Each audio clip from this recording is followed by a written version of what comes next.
salué d'une manière solennelle lors de votre conférence de presse au Pullman il y a quelques jours. Joseph Zongodi nous a quittés brutalement. C'est quelqu'un que vous connaissiez. Il me dit souvent qu'il était votre voisin, puisqu'il n'est pas trop loin de chez vous, Marc Mapingo. Oui, en effet, déjà, je vous remercie de m'avoir invité. Et c'est pour moi aussi un privilège d'inaugurer une telle émission. Maintenant, c'est vrai que nous sommes à cette période de fête où la joie devait animer un peu tous nos foyers. Mais là, on a un ami qui est mort, et non seulement un ami, mais un combattant de la liberté. Combattant de la liberté, voilà, ce sont les aléas de la vie, c'est le destin. Et comme je disais, effectivement, j'ai réagi dès le départ quand il est mort. J'ai bien pensé à une situation qui a existé à une époque où il y avait le nazisme. Un écrivain qui s'est suicidé parce qu'il était un peu fatigué de voir ce qu'était devenu l'Allemagne avec le nazisme et tout ça. Oui. Et les conversations que j'ai eues avec Joseph ces derniers temps était toujours cette espèce de réflexion, cette espèce de... Il était toujours gêné, embêté de savoir que le pays allait vers un certain chaos. Pourtant, il est dans le système, pourtant, c'est un brave militant du PCT, oui, oui. Mais il est apparu ces derniers temps comme une espèce de rebelle, libre penseur, dissident. Et j'ai toujours associé cette situation à bien d'autres situations, c'est-à-dire des amis qui, à un moment donné, pendant que l'histoire avance, et à quelques pas d'ailleurs de cette forme de résurrection, alors ils disparaissent. Et je cite souvent le testament de quelqu'un qui s'appelait Stefan Zweig, qui lui avait dit, voyant justement le nazisme qui est dans toute son horreur, disait puissent mes amis voir l'aurore après cette longue nuit. Alors j'ai l'impression que c'est le message que Joseph nous a laissé en disant c'est dur ce que l'on supporte dans ce pays, un pays où corruption, tricherie, barbarie, torture, impunité sévissent et gagnent du terrain. Alors le destin fait qu'il aille avant nous, mais avec ce message en disant, c'est un message d'espoir, d'espérance, en disant, puissent mes amis voir l'aurore après cette longue nuit. Effectivement, après cette longue nuit, nous souhaitons voir l'aurore, ce soleil qui doit se lever certainement au Congo. Voilà, alors, j'ai une pensée pour lui, pour sa famille, mais qu'il sache que nous allons tout faire pour l'enterrer comme on enterre les grands héros, ceux qui après des longues batailles, vont quelque part rejoindre les leurs, c'est-à-dire tous ceux qui sont partis. Merci. Alors Marc, on a un problème. Les gens qui sont en ligne nous disent qu'il n'y a pas de son. Je vais juste vérifier chez vous, éventuellement. Alors qu'on nous signale juste qu'il n'y a pas de son, ce qui signifie qu'on va reprendre en fait cette partie, je ne sais pas. Sadio et consort, si vous nous entendez, il faut juste nous dire que le son est bon de votre côté. Est-ce que maintenant il y a du son? Non, toujours pas. Noko Kumunga Kosoke à la régie son est en train de travailler pour nous permettre d'avoir ce son qui nous fait dépôt en ce moment. Alors, on est juste en train de régler, ne vous en faites pas, ça va être réglé. Notre Kokumunga est en train de travailler pour cette question liée au son. Voilà. Toujours pas de son. Pas de son. Donc, ce qu'on va faire, on va juste, pour l'instant, on va interrompre en fait le temps de régler cette affaire de son et on revient vers vous.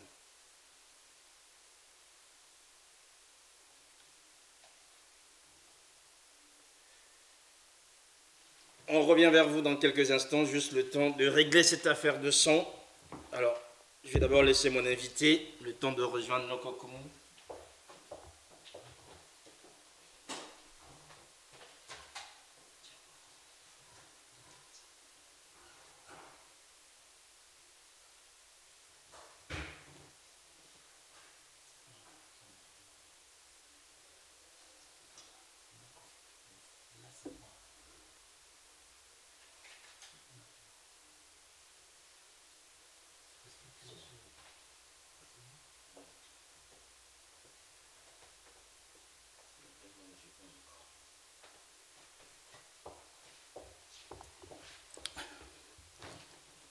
voilà, je rejoins notre invité Marc Mapingou. Je pense que maintenant, ça devrait être réglé. Si vous nous entendez, alors on va juste reprendre Marc Mapingou, les gens qui nous ont suivis et écoutés. Marc Mapingou, merci une fois de plus d'avoir accepté cette invitation. Déjà, c'est une première que nous inaugurons, donc vous voyez qu'avec des problèmes techniques que vous découvrez avec nous, merci d'y avoir accepté ce moment. Vous vouliez, Marc Mapingou, avant de commencer ce moment, cet entretien, rendre hommage à un homme qui est donc Monsieur Joseph Ndongodi. Joseph Ndongodi, c'est-à-dire quelqu'un que vous avez salué solennellement lors de votre conférence de presse il y a quelques jours. Il nous a quittés brutalement. Il me disait souvent qu'il était votre voisin. Chaque fois qu'il parlait de lui, il dit oui, mais Marc, c'est mon voisin. De temps en temps, nous nous voyons alors. Marc, est-ce que vous pouvez nous en dire quelque chose? Oui, je peux. Bon, déjà, je vous remercie. C'est un privilège que vous me faites aussi, celui de m'inviter à inaugurer cette émission, notamment à la veille des fêtes et à la veille d'une nouvelle année. Pour moi, c'est un privilège. Bien sûr, le temps est grisaille aussi, il fait gris parce que nous venons de perdre un ami, un combattant de la liberté, Joseph, que j'ai connu. Nous n'étions pas du même bord politique.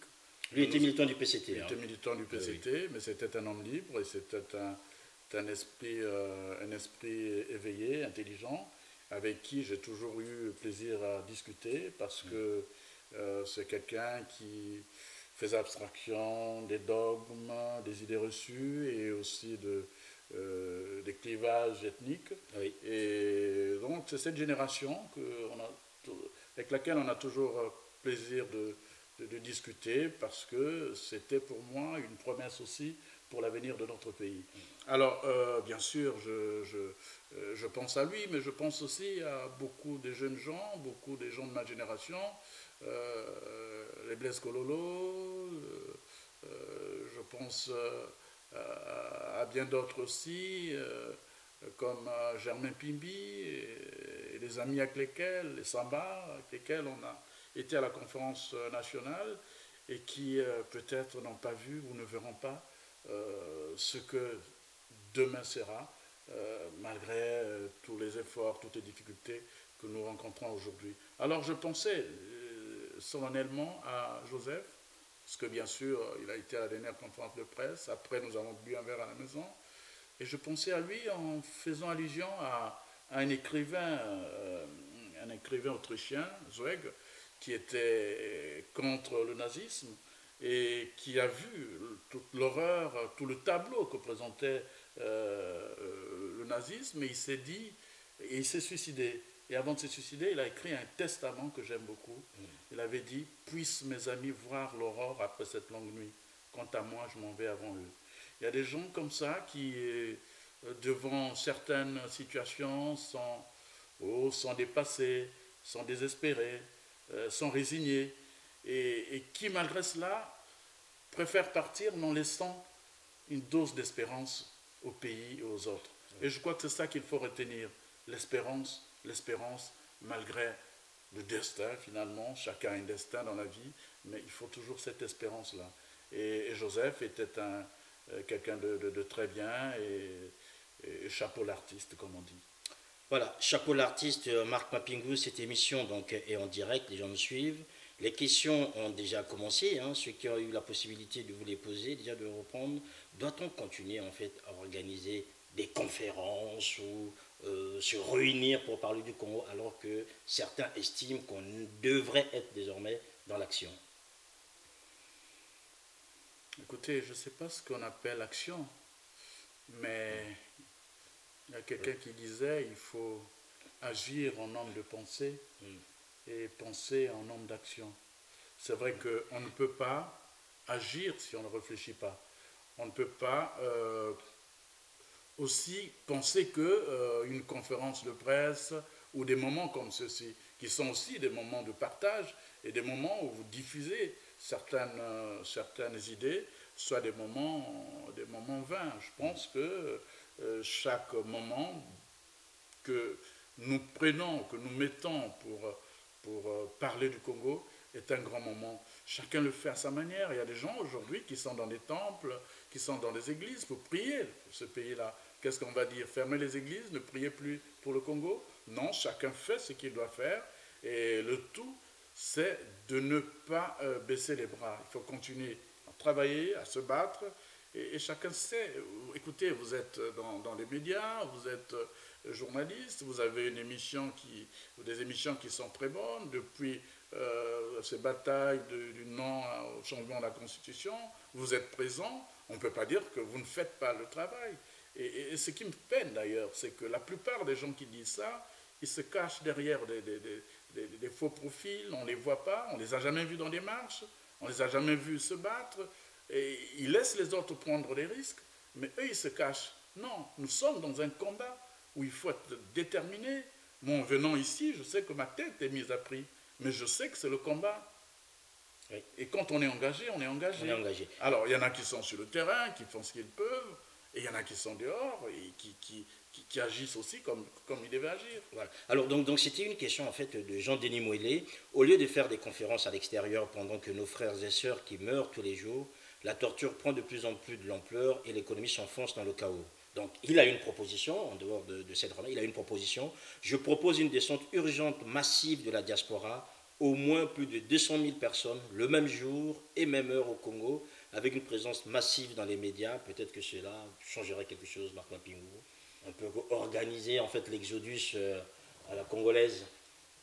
Écoutez, la politique, ce n'est pas des incantations. La politique, c'est du pragmatisme. Monsieur Moëllet, que je salue en passant, pose certainement des vrais problèmes, des vraies questions. Mais déjà, si quelquefois on n'arrive pas à rassembler 200 personnes dans la rue de Paris pour parler, je ne vois pas 200 personnes qui prendraient le risque de prendre un avion ou un bateau, aller à Brazzaville et se faire bouffer par des crocodiles ou des lions. Naturellement, par cette race de barbares qui dirige le pays. Non, je pense qu'il faut être sérieux. La politique, ce n'est pas des incantations, ce n'est pas des slogans. La politique, c'est une réflexion, une analyse pertinente sur une stratégie. Et la stratégie, c'est aussi l'intelligence du rapport de force. On ne va pas affronter un système, sinon tout le monde ferait comme Boukadia, tout le monde ferait comme bien d'autres. Allez, et puis attendez, je préfère être... moi, je n'aime pas les héros morts, j'aime les héros vivants, parce que les combattants ont toujours besoin ils ont besoin de leur exemple, de leur modèle, de leur mot d'ordre, voilà. Alors, les combattants ont besoin de mots d'ordre, vous avez cité le mot. Aujourd'hui, Marc Mapingou, on vous voit vous-même aux côtés de ces jeunes combattants que nous avons reçus ici. Certains sont allés pour concéder un acte assez symbolique, brûler l'ambassade. Ces jeunes ont été arrêtés, ils sont en attente de leur procès. On vous voit de plus en plus à leur côté et, d'après nos informations, vous contribuez énormément pour payer ses avocats. Est-ce qu'aujourd'hui, certains, vous ne craignez pas qu'on puisse dire, mais voilà, Marc Mapingou, qu'on croyait quelqu'un de responsable, s'afficher aux côtés de ces hommes que la justice française qualifie de bandits, puisqu'il y a eu destruction de biens privés, puisse comme ça porter en fait ce combat-là, Marc Mapingou? Moi, je pense que pour connaître les gens, il faut les approcher. Pour la plupart, ce sont des jeunes gens, vous les avez reçus ici, vous voyez, ils ont un raisonnement, ils sont cohérents. Ce sont des jeunes gens qui ont une colère, ils expriment leur colère. Ces jeunes gens ont l'âge de nos enfants, souvent, l'âge de nos petits frères. Ils sont peut-être des orphelins aussi, pour la plupart. On a tué leurs parents en 97-98. Et quand un père de famille comme moi, un politique comme moi est responsable, si les jeunes gens viennent me voir, s'ils ont besoin d'un conseil, s'ils ont besoin d'un soutien, dois-je être indifférent ou dois-je les écouter et leur dire ce que je dis à mes enfants? Ça, c'est la première question, c'est la première réponse. Je pense que nous avons le devoir de ne pas laisser... Écoutez, il y a une situation terrible, on n'en a jamais parlé. Beaucoup de jeunes gens qui ont fait la guerre, 93, 97, 98, il n'y a pas eu de cellules de psychologues pour discuter avec eux, savoir où est-ce qu'ils en sont, qu'est-ce qu'ils ont subi, quel type de traumatisme ils ont jusqu'à aujourd'hui, quel type de démons les hantent tous les soirs quand ils dorment. Ils sont abandonnés à eux-mêmes. Ça devait être le rôle de l'État ce genre de personnes, discuter avec, les réintégrer, réinsérer dans la vie, tout en sachant que ce sont des jeunes gens qui ont quelquefois des blessures que nous ne maîtrisons pas et que nous ne connaissons pas. C'est bien bon de dire, ah, ils sont allés brûler l'ambassade, ah, ils sont allés frapper je ne sais pas qui. Attendez, ce sont d'abord des compatriotes. C'est notre rôle à nous, des aînés. Nous n'allons pas les fuir. Ça pouvait être mon fils, ça pouvait être mon neveu. Et de ce point de vue, qu'est-ce que j'allais faire? Dire au gars, écoutez, ma porte est fermée, je ne vous écoute pas. Je donne des conseils, comme je peux les donner. Je suis un responsable, un politique, je donne des conseils, un homme politique. J'ai dit aux enfants, aux jeunes gens, j'ai dit, c'est vrai, vous avez quelque part raison, vous êtes en colère, c'est votre façon à vous d'exprimer cette colère, la liberté, tout ce qu'on veut. Mais attention aussi, il y a des voies, des chemins qu'il ne faut pas emprunter parce qu'on est dans un état de droit, on est dans un état qui est organisé. Mais ça aussi, nous le faisons. Et pendant que je le fais, d'autres, à la limite, se mettent seulement à juger les pauvres enfants. Oui. Est-ce que vous ne craignez pas pour votre image, Papa Ping? On vous connaît quand même de quelqu'un de sérieux, posé. On vous voit très mal pour certains qui ne comprennent pas aujourd'hui déjà cet acte. Vous voir vous, Marc Mapingou, aux côtés de ces jeunes et en même temps financer en fait les avocats pour les défendre. Financer les avocats pour les défendre, c'est trop dire. Enfin, participer. Oui, mais tout le monde participation dans la diaspora, tout le monde a participé. Les parents, leurs parents, et chacun donne, participe comme il peut. Comme aujourd'hui, s'il faut payer une salle, bon, je donne ce que je peux donner. Moi, je pense que ce sont des devoirs militants. On ne peut pas laisser des jeunes gens qui, au nom de la liberté, prennent des risques. On peut juger sur l'opportunité, est-ce que c'était bon. Je ne vais pas rentrer dans ce débat. Ils savent ce que je pense d'eux et ce que j'ai dit quand nous avons connu et vécu tout ça. Oui. Mais ça s'est passé. Ce qui est important aujourd'hui, c'est de savoir que ces jeunes gens sont en colère, que nous devons les écouter, nous devons discuter avec eux et non les aborder avec des postures de grands, suffisants, intellectuels et tout le reste. Non, il faut repartir à la base, aller vers la source, aller écouter ce peuple qui gronde, qui souffre, qui ne travaille pas. Ces jeunes gens sont ici. Pour la plupart, ils ont fait aussi des études. Ils ont rêvé aussi repartir au pays, travailler. Et ils sont ici. Ils gagnent quoi? Ils soulèvent des cartons, c'est dur. C'est leur jeunesse. Ils rentrent. Et quand ils savent qu'ils ont un beau pays, qu'ils ont des diplômes, qu'ils méritent, qu'ils auraient pu être dans leur pays pour travailler et apporter aussi ce qu'ils ont appris. Alors, ils sont là, bloqués parce qu'il y a un régime dictatorial qui sévit dans le pays et qui n'est pas prêt à tolérer leur présence. Donc, à partir de ce moment, ils sont dans cette situation où il faut les écouter, les accompagner comme des psychologues, les accompagner aussi en leur disant on comprend ce combat, on est ensemble, mais en même temps, il y a des choses qu'il ne faut pas faire dans la vie, tout simplement. Vous me voyez avec la tête de quelqu'un qui peut dire à un gosse de 30 ans ou un gosse qui aurait l'âge de mes enfants va frapper quelqu'un, va brûler une ambassade. Ce n'est pas dans mes habitudes, ce n'est pas dans mon éducation.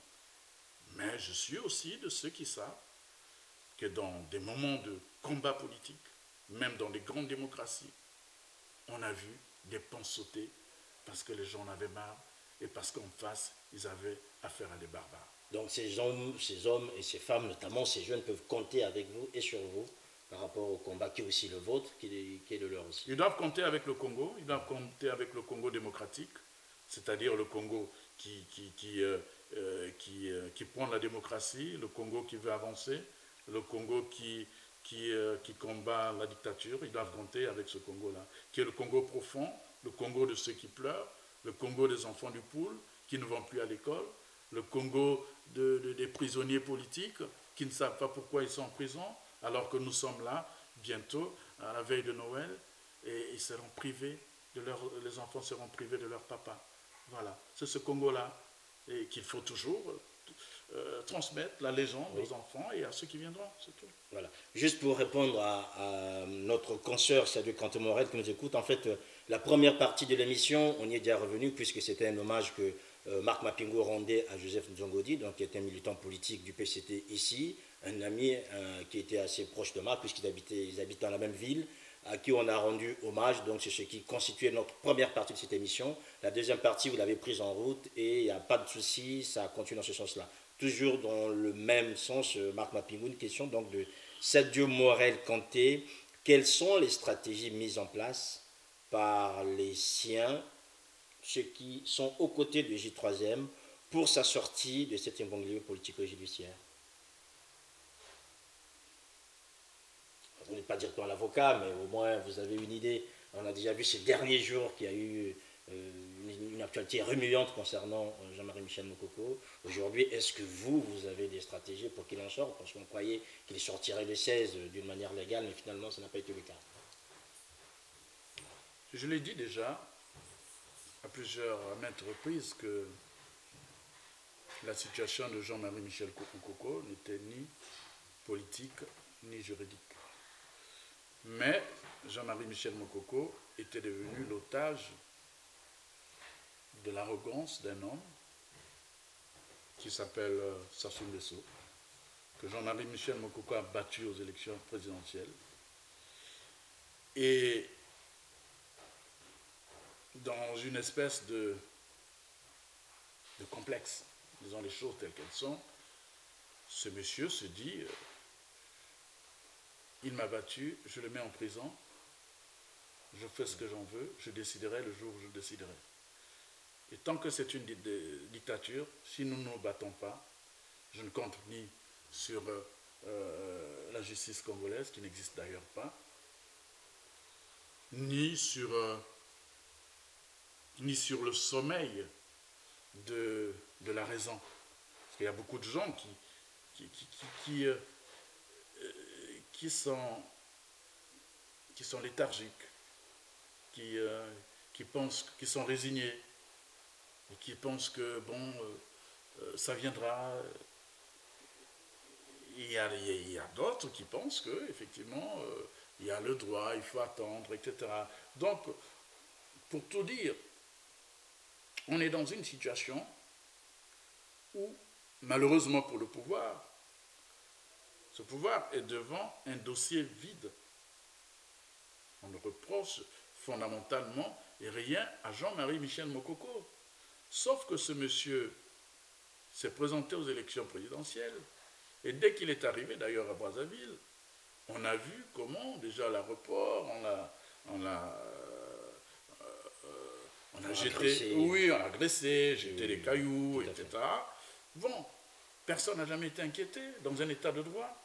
Si c'était un état de droit, un officier arrive, qui n'est pas armé, qui sort de l'avion avec ses bagages, et tout de suite, les camions sans matriculation sortent des armes, traumatisent, énervent. Mais vous avez vu ça dans un état de droit? À partir de ce moment, les gens les plus intelligents avaient compris que pour le pouvoir, Mokoko devenait un danger. Mais un danger parce que le pouvoir ne s'attendait pas à l'arrivée de Mokoko et notamment à sa candidature. Et quand il est arrivé, il a été candidat, il a battu ceux-là qui pensaient que tout était plié, il suffisait de manipuler quelques candidats qui étaient là et puis faire un passage de force comme d'habitude. Mais là, il y avait une nouvelle donne avec l'arrivée de Jean-Marie Michel Mokoko. Alors donc, c'est pour dire à Sadio, que je salue en passant, que le vrai problème, il n'est pas politique, il n'est pas juridique, c'est un problème tout à fait, je dirais personnel. Ouais. Je pense que c'est un problème personnel. Et il y en a qui disent qu'il faut prier pour que, je ne sais pas, oui, prier pour que pour que Dieu touche le cœur de M. Sassou Nguesso. Peut-être qu'il comprendra qu'on ne peut pas éternellement vivre dans cette forme d'impunité, dans cette forme d'agressivité vis-à-vis des autres. Oui. Peut-être. Mais écoutez, moi j'ai vu ça. Je ne suis pas résigné. La preuve, on se bat et tout le reste. Mais il ne faut pas non plus compter sur les fausses pistes. Attendre qu'il y ait un jugement, attendre que non. Ça va être un peu compliqué. Oui, alors, oui. Marc Mapim, Sylvain de Tonnerre demande comment va le général, rapidement. Comment va-t-il? On sait qu'il a une santé plus ou moins précaire. Comment va-t-il? Vous avez des dernières nouvelles? Je dis souvent que nous avons tous la santé de nos âges. Le général n'a pas 18 ans, et moi non plus d'ailleurs. Donc on a la santé de nos âges. Le général, oui, je crois qu'il est... Je trouve une réponse simple. Il est serein, il est digne. Mais en même temps, les conditions de détention sont des conditions difficiles. Le général ne sort pas. Le général aperçoit le soleil à travers les hublots, je ne sais pas quoi. Ce monsieur ne voit même pas le soleil. Sauf quand on lui amène à manger. Et sauf quand les avocats viennent le voir. Ça, c'est la réalité. Le général est dans cette situation. Ce monsieur ne voit pas le soleil. Donc, comment peut-on vivre sans voir le soleil? Alors que notre hymne, prendre le soleil, voilà, le soleil se lève.